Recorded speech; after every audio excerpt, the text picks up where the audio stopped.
Hi, this is author-philosopher Ronald E. Springer of EthicsUnderground.com here to continue the reading of Moral Armor. Chapter 8, Part 14, Their Withered Tree.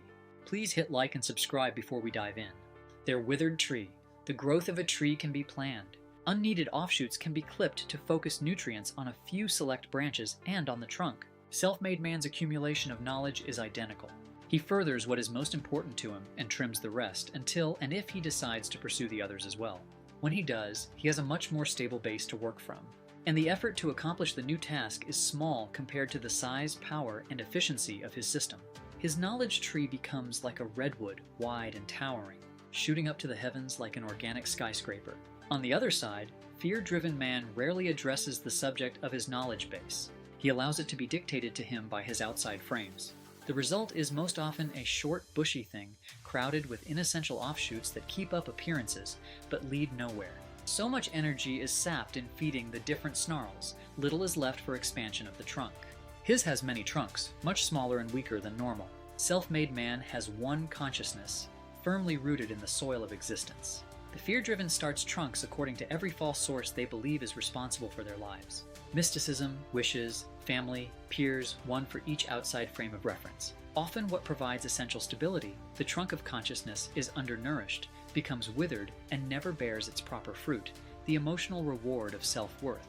The others bear nothing but poison.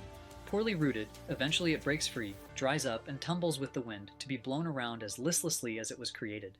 Neurobiological facts still apply to those who reject self-determination, though one who negates his senses will receive less data through them. Ignoring instead of analyzing, their biological structure simply fosters what they choose, reinforcing excuses and parasitism, while self-made man's structure reinforces the skills required for living. Ever notice how we associate larger pupils to honest, intelligent people, while evil is often portrayed and experienced with those having small pupils? Denial affects the senses as well, and they are less prone to let the light in. Within the range of their proper function, the senses will contract to avoid or expand to accept according to the will of the entity. The full system energy of a fear-driven man is lessened by will, and among his neural pathways, those leading to evasion and falsifications grow the strongest, while those determining his minimum required effort follow. The pathways and connections which could make his experience of living so much more powerful remain thin, weak, and undifferentiated.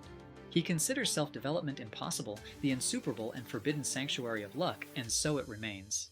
The anti-concept either you have it or you don't imposes no responsibility. His subconscious, often claimed as the driver, still provides the only function possible to its nature, to automatize common elements of the conscious mind, leaving it free to integrate new information, or in his case, to disintegrate it. The actions of mind are what he wishes to avoid, so his subconscious keys off his fear and automates his defaults. Ingrained with the practice of disengaging, these patterns become second nature, and denial becomes an automated subconscious attribute. Social standards become inseparable to his means of cognition, and non-essential frames become essential. His fear-driven base is so deep in the brush, he is often no longer aware of it as the source of his plight.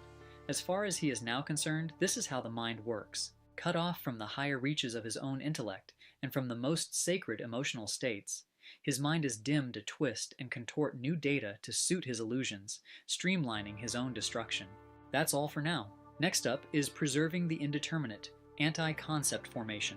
I split these videos up by subject so you'd have a better chance of finding moral armor, and then perhaps go through the whole thing for free. Why? To help create a leader in every life. Sound civilization stair-steps up from sound coherence, to sound individual, to productive groups of mature individuals. Self-hatred drives fear-driven people in our world to wipe out the individual, so we all need moral armor to protect ourselves and the future of mankind.